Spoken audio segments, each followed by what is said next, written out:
وواحد من الوجهات الأكثر شيوعاً لهواتفنا المسروقة هو انتبهوا نهب إلى الجنوب إلى المغرب إلى المغرب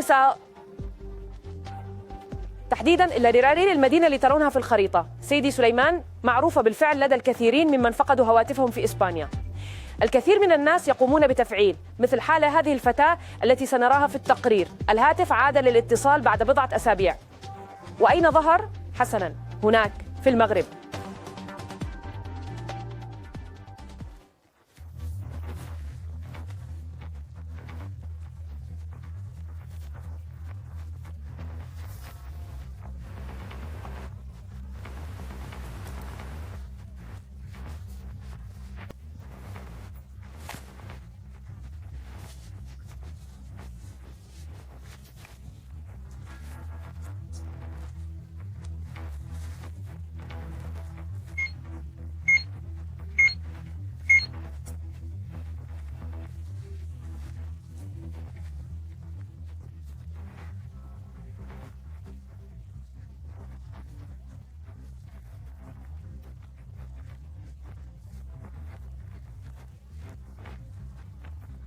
هل تفعل تحديد الموقع نعم. الآن؟ البير. وأنت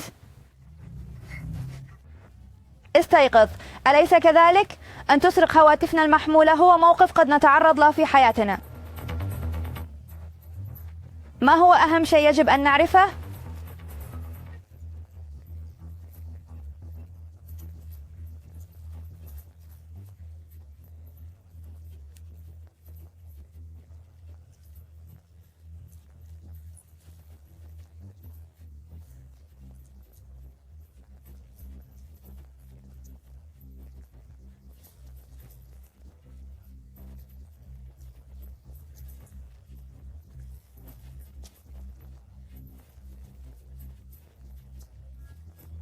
أين يجب أن نكون أكثر حذراً؟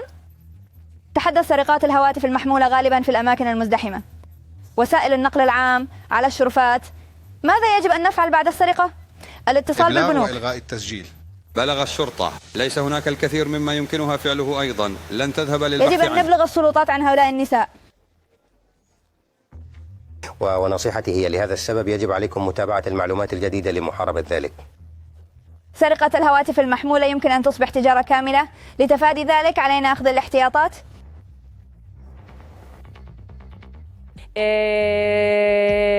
بمجرد أن تسرق وقد يظهر لنا رسالة مثل هذه المكان اللي أضيء فيه تجنب إعطاء كلمات المرور، لأن أحيانا نفس الأشخاص